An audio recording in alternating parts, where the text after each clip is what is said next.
मित्रों नमस्कार, मैं हूं राकेश कुमार। आप देख रहे हैं मत अभिमत। मित्रों, कल 24 तारीख है, 24 अप्रैल, और 24 अप्रैल को बिहार के मुख्यमंत्री सम्राट चौधरी विश्वास मत प्राप्त करने के लिए प्रस्ताव करेंगे और इसके लिए एक विशेष विधानसभा का सत्र, एक दिवसीय सत्र बुलाया गया है। लेकिन कल कोई खेला होने वाला है क्या? बहुत बड़ा खुलासा मैं करूंगा इस वीडियो में। देखिए, है क्या, यह जो विश्वास मत प्राप्त करने के लिए सत्र बुलाया गया है, यह बुलाया गया है मंत्रिमंडल विस्तार के पूर्व। जबकि अमूमन ये होता है कि अगर विश्वास मत की आवश्यकता पड़ी, जो यहाँ नहीं थी, तो वैसी स्थिति में मंत्रिमंडल का गठन भी हो जाता है और उसके बाद विश्वास मत प्राप्त किया जाता है। लेकिन यहाँ ऐसा नहीं हुआ है। यहाँ पहले विश्वास मत प्राप्त करना है। हालांकि मंत्रिमंडल को लेकर अगर कहें तो जदयू से लेकर और सभी जो घटक दल हैं, उनका दबाव बीजेपी पर है कि मंत्रिमंडल का विस्तार कर दिया जाए, होना चाहिए जितना जल्दी हो। लेकिन भाजपा के शीर्ष नेताओं को अभी फुर्सत नहीं है। फुर्सत इसलिए नहीं है कि बंगाल, तमिलनाडु आदि जगहों पर चुनाव हो रहा है। तो यह एक अमूमन अंदाज़ा किया जा रहा है कि चुनाव के बाद, मतलब मई में विस्तार हो जाएगा, मई के फर्स्ट वीक में। खैर, लेकिन सबसे बड़ी बात यह है कि अब जदयू, जो आप बार बार सुन रहे होंगे कि जदयू दबाव बना रही है बीजेपी पर कि उनके मंत्रियों की संख्या ज़्यादा होनी चाहिए, उनको महत्वपूर्ण विभाग मिलने चाहिए, और सबसे बड़ी बात कि विधानसभा के अध्यक्ष का पद भी जदयू के हिस्से में जाना चाहिए। अब इसको लेकर बीजेपी दबाव में तो है ही है, इसमें कहीं शक व शुबा नहीं है। लेकिन सच पूछिए तो बीजेपी और जदयू का, या यूँ कहें कि सम्राट और नीतीश कुमार का क्या माइंड गेम चल रहा है, इसको लेकर सभी परेशान हैं। परेशान होने का कारण भी है क्योंकि एक तरफ बात हो रही है कि सम्राट चौधरी जो भी काम करेंगे, जो भी विकास का कार्य होगा, वह वही रास्ता होगा जिस पर नीतीश कुमार ने 20 सालों तक बिहार को चलाया है। मतलब कि पूरी तरह जो नीतीश कुमार चाहेंगे वही सम्राट चौधरी करेंगे। लेकिन स्थितियां कुछ बदलती नज़र आ रही हैं। बदलती मैं इसलिए कह रहा हूं कि अगर सारी चीज़ों को नीतीश कुमार के हिसाब से करना है, तो जो पिछले दिनों 20 तारीख को जदयू की बैठक हुई और उसमें जो बातें निकल के आई, और उसके बाद सम्राट चौधरी दिल्ली गए, दिल्ली में 25 घंटे का उनका प्रवास था। इस दौरान उन्होंने भाजपा के बड़े नेताओं से भेंट की और वहीं से एक पर्ची लेकर आए, और वो पर्ची बताते हैं कि मंत्रिमंडल विस्तार को लेकर मंत्रियों का नाम का पर्ची है। अब मंत्रियों के नाम का पर्ची दिल्ली से तय हुआ है। मतलब इस पर जो विचार विमर्श होना चाहिए वो न तो भाजपा के नेताओं के साथ, भाजपा के जो बड़े नेता हैं बिहार में, उनके साथ हुआ है, और न ही इस पर नीतीश कुमार का कोई कॉन्सेंट लिया गया है। जो भी हुआ है वह दिल्ली से हुआ है। मतलब कि नीतीश कुमार की अवहेलना, नीतीश कुमार केवल कहने के लिए कि नीतीश कुमार के मार्ग पर है, लेकिन कुछ न कुछ तो अलग है। लेकिन इन सारे चीज़ों से बड़ा मामला जो है वो दूसरा है। वो यह कि जो घटक दल के अन्य दल हैं, जैसे राष्ट्रीय लोक मोर्चा उपेंद्र कुशवाहा का, हम जीतन राम मांझी का, और एलजेपी जो चिराग पासवान की पार्टी है, इन लोगों में कहीं ना कहीं एक बेचैनी भीतर खाने तो चल रही है। और बेचैनी ये कि कल 24 तारीख को समर्थन तो देना इनकी मजबूरी है, समर्थन दे देंगे, लेकिन मंत्रिमंडल विस्तार में इनको क्या जगह दिया जाएगा, नहीं दिया जाएगा, इसको लेकर भ्रम की स्थिति बनी हुई है और बेचैनी भी बनी हुई है। और इसीलिए मंत्रिमंडल विस्तार को यथाशीघ्र करने की चर्चाएं भी चल रही है, उनकी मांग भी भीतर खाने चल रही है। लेकिन इन सारे चीज़ों को अगर गौर से देखें तो एक बात तो समझ में आ रही है कि घटक दल आज के दिन में उनके पास कोई वैसी ताकत नहीं है जिससे वो भाजपा पर दबाव बना सके। दबाव इसलिए कि आपने देखा होगा कि जब सरकार बनी थी, 25 में चुनाव हुआ और उसके बाद सरकार बनी, नीतीश कुमार मुख्यमंत्री बने, और उसके बाद से ही भाजपा का ऑपरेशन लोटस और जदयू का ऑपरेशन तीर चल रहा था। मतलब कि कैसे सिंगल लार्जेस्ट पार्टी बना जाए, इसको लेकर दोनों में गुत्थम गुत्थी चल रही थी। और टारगेट थे ये छोटी पार्टियां, और यह टारगेट जो छोटी पार्टियां थी, विपक्ष भी था, कांग्रेस के लोग भी थे, यह भी दावा किया जा रहा था कि राजद के लोग टूट रहे हैं। दूसरी ओर जो राष्ट्रीय लोक मोर्चा है, या हम हैं, या फिर एलजेपी है, उनके भी नेताओं के टूटने की चर्चा बार बार चल रही थी कि वो टूट सकते हैं। कहने का मतलब यह है कि आज के दिन में जो छोटी पार्टियां हैं, जो घटक दल के लोग हैं एनडीए के, उनके हाथ में कुछ है, रह नहीं गया है। इसलिए नहीं रह गया है कि अगर जदयू और भाजपा एक साथ है, उस स्थिति में इनके चाहने और न चाहने से कुछ होने जाने को नहीं है। अब ऐसी स्थिति में निश्चित रूप से परेशानियां हैं। लोग यह सोच रहे हैं कि भाजपा कल क्या करेगी, नहीं करेगी। और एक बात और भी है कि भाजपा कल, यह जानी हुई बात है कि विश्वास मत तो मिल ही जाना है, जो संख्या बल है उस आधार पर।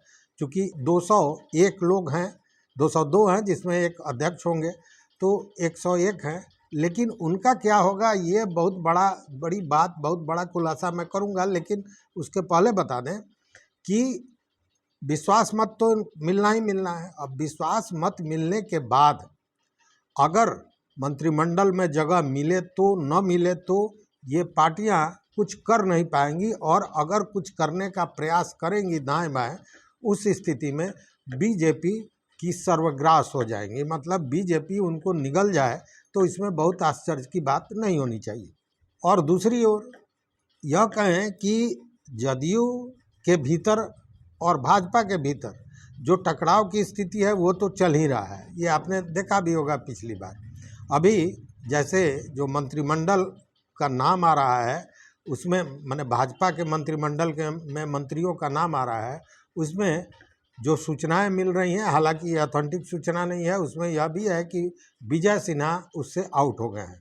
विजय सिन्हा मतलब पूर्व उप मुख्यमंत्री, जो सीएम के प्रबल दावेदार रहे, लेकिन बाजी मार ली सम्राट चौधरी ने। उनके द्वारा जो निर्णय लिए गए थे उनको भी पलट दिया गया। तो एक उधर तो चल ही रहा है। दूसरी बात, नित्यानंद राय के विषय में आप जानते हैं कि वह भी बहुत अच्छा अनुभव नहीं कर रहे थे।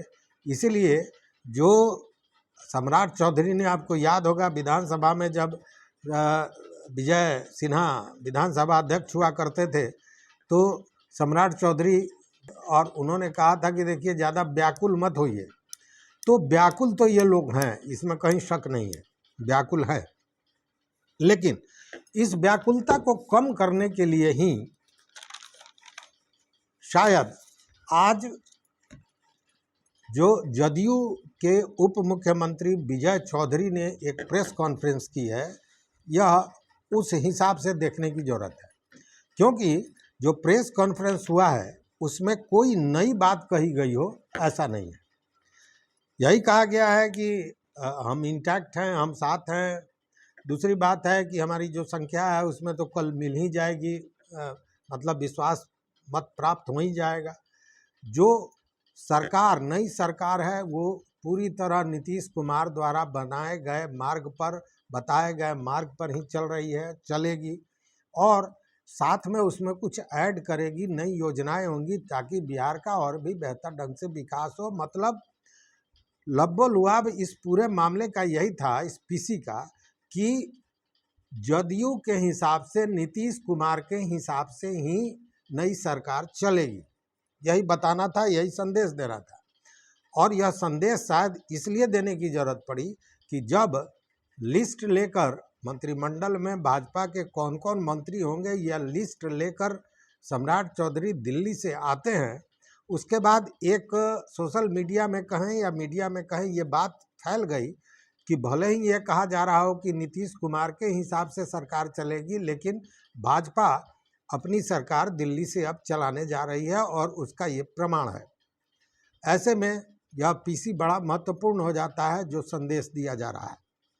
चूँकि यह जो संदेश दिया गया, अगर आप देखें या बहुत आदमी ये कह रहे हैं कि भाई वो अपने नेताओं को एकजुट करने के लिए इस तरह का संदेश दिया, किसी ने कहा कि कार्यकर्ताओं को देने के लिए, और उन्होंने ये कहा कि जनता यह समझ ले कि नीतीश कुमार के ही मार्ग पर नई सरकार चलेगी, जनता समझ ले। मित्रों, आप बताइए कि जनता को इस राजनीति से क्या लेना देना है? जनता को कोई मतलब नहीं है। जनता का सेंटिमेंट क्षण भर के लिए होता है और चला जाता है। अब जनता का वो सेंटिमेंट, वो प्रकृति नहीं रह गई है जो 1975 में थी, जब शासन प्रशासन कोई गलत काम करता था, किसी तरह का दबाव बनाता था या जनता का दमन करती थी सरकार, तो उस स्थिति में जनता आंदोलन के लिए उग्र हो जाती थी और तब जेपी मूवमेंट जैसा आंदोलन हो जाता था। अब वो स्थिति नहीं रही है। अब जनता का भी जो व्यवहार है वो बदल गया है। अब जनता क्या करती है, कुछ हुआ, किसी भी तरह का राजनीतिक या किसी भी तरह का की कोई घटना घटी, तो जनता बहुत ज़्यादा तो चाय की चुस्की लेते हुए चौक चौराहे पर वो चर्चा करती है और सोशल मीडिया, व्हाट्सएप, फेसबुक पर एक पोस्ट करके अपनी जिम्मेवारी का निर्वहन कर लेती है। उससे ज़्यादा जनता को कोई मतलब नहीं है कि बिहार के सीएम नीतीश कुमार बनते हैं या बिहार के सीएम सम्राट चौधरी बनते हैं। इसलिए जनता को समझाने के लिए अगर ये पीसी किया गया है तो ये भ्रम पैदा करने वाली बात है। मतलब कि यह पीसी जो किया गया है यह कहीं ना कहीं आपस में ही घटक दलों को लेकर और अपने विधायकों को यह संदेश देने के लिए, अपने कार्यकर्ताओं को यह संदेश देने के लिए दिया गया है कि मैं हूँ ना, नीतीश कुमार अभी हैं और नीतीश कुमार का वर्चस्व बिहार की राजनीति पर है, यही संदेश दिया गया है। लेकिन एक बड़ा संदेश और हो सकता है, और वो क्या है, ये बहुत बड़ा मामला है, इसको भी समझिए। और 24 घंटे का तो मामला है, कल सामने होगा ये चीज़। क्या होने वाला है देखिए, एनडीए की संख्या 200, देखिए एनडीए की संख्या 201 है, 202 एनडीए की संख्या है पूरी, जिसमें एक अध्यक्ष होते हैं, तो 201 है। लेकिन कल जब फ्लोर टेस्ट होगा तो हो सकता है कि यह संख्या 201 न होकर 206, 7, 8, 9 कुछ भी हो जाए। मतलब कि जो संख्या बल है उस संख्या बल में कुछ बढ़ोतरी हो सकती है। और यह बढ़ोतरी कैसे होगी? तो होगा ये, हो सकता है यह कि राजद के कुछ लोग और कांग्रेस के कुछ लोग जो विधायक हैं वह एनडीए का समर्थन कर दें, सम्राट चौधरी को विश्वास मत में अपनी स्वीकारोक्ति दे दें, अपना समर्थन दे दें। ऐसा हो सकता है, भीतर खाने ये चर्चा भी चल रही है और इस तरह का एक राजनीतिक कूटनीति भी चल रही है। तो हो सकता है कि यह संदेश, यह जो जदयू का पीसी था, वह यह संदेश देने के लिए हो विपक्षियों को कि मित्रों, हम तो मिले हुए हैं, हम एक साथ हैं, हमारे बीच जो खटपट की खबरें हैं उसके चक्कर में आप न जाइए, हम लोग मिले हुए हैं, हमारे साथ आइए, हमारे साथ मिलिए, हमें समर्थन कीजिए। क्योंकि जो आएगा वही पाएगा। वो कहते हैं ना कि समुद्र में जो गोता लगाएगा वही मोती पाएगा। मतलब एनडीए का समर्थन करें, अभी मंत्रिमंडल बना नहीं है, हो सकता है कि समुद्र में गोता लगाइएगा तो मोती आप भी पाइएगा। मतलब निर्भय होकर आइए, बिना डरे हुए, बिना संशंकित होकर आइए, क्योंकि मैं हूं ना। तो मित्रों, इस वीडियो में बस इतना ही। देखते रहिए मत अभिमत।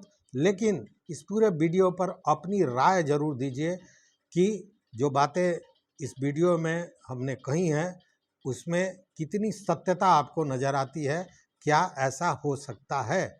मेरे कमेंट बॉक्स में ज़रूर बताइए। चैनल पर नए हो तो सब्सक्राइब कीजिए, लाइक कीजिए, दोस्तों के साथ शेयर कीजिए और अपना विचार जैसा मैंने कहा ज़रूर दीजिए। बहुत बहुत धन्यवाद, कोटिशाह आभार।